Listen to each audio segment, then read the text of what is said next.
So I'm watching Winnipeg and Minnesota, and you'll notice I'm wearing Texas Stars because I ain't jinxing anybody.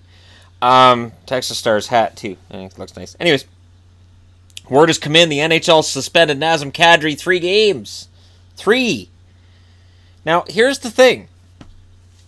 I know Leaf fans are angry. I know Leaf fans are angry about the hit on Marner. And I've seen people saying, well, if we lose Kadri for a game, it's worth it.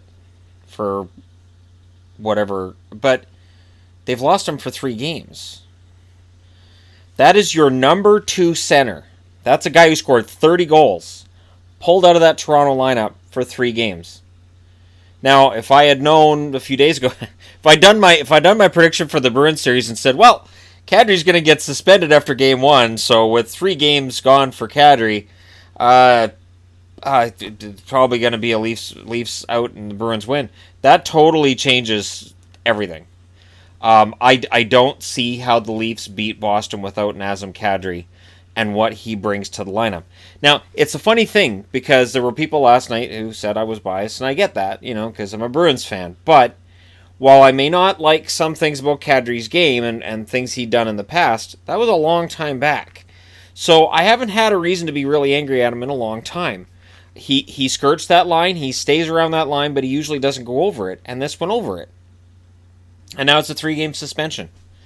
So for Toronto, this is huge. Absolutely huge. Now they go to game 2 tomorrow in Boston, and they don't have Kadri. And then they don't have Kadri when they get home for games 3 and 4. So what does this do to the rest of your lineup? Who moves to center? Does Bozak just move up to number 2? Is Bozak a number 2 center, or is he better off as a number 3? I personally think he's better off as a number 3. I think he's produced better. I think he's been more comfortable as a number 3 than he was as a number 2.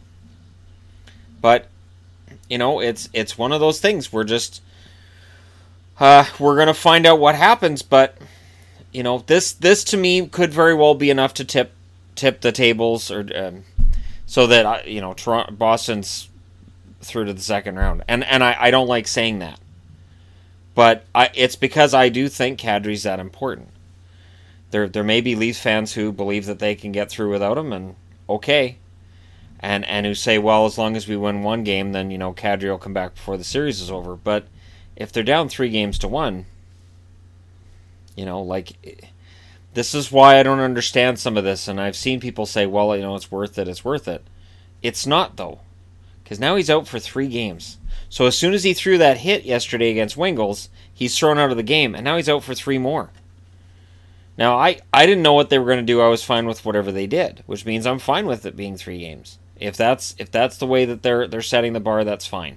And according to Drew Doughty, when he was asked about it this morning, he said they've got 4 or 5 games to give out based on last night. So he was pretty close. That if his hit's worth a game, then that hit should be worth more, and it was. Doughty was right. And Doughty's mad. And I have absolutely no doubt that Kadri's going to be incensed with this. But it's funny because I talked about this during the season as well. Anytime these hits happen, you have both fan bases. So you have the Bruins fans on one side, the Leafs fans on the other, and they see the play completely different. And anytime that those kind of hits happen, you'll have people who justify it. Either those who say, well, it's just how the game is played, or who say, well, it was fine because there was this happened beforehand and he felt he had to do it. But the Leafs are down a guy that they really desperately need in the playoffs for the next 3 games. So let me know your thoughts in the comment section below. Fair? Too much? Too little? As I said, I was fine with whatever the NHL gave him, and I knew he probably was going to get something because of Doughty getting a game, but they've got to figure this thing out. And I'm watching Winnipeg and Minnesota right now, and there's some hits that they're getting close. They are skirting that line. They're all clean so far, but they're close. Some of them are kind of close. And based on what we've seen with the Kadri hit and the Doughty hit, apparently, and the Doughty hit wasn't even flush, and it was more of intent than actual contact. So apparently there's no tolerance in the playoffs, which is weird because they're not calling penalties in the playoffs. So I don't know. It's a strange situation. Let me know your thoughts in the comment section below. Hit like and subscribe if you're browsing your way through. You just happened upon this video. And thank you guys so much for watching. I'll talk to you again soon.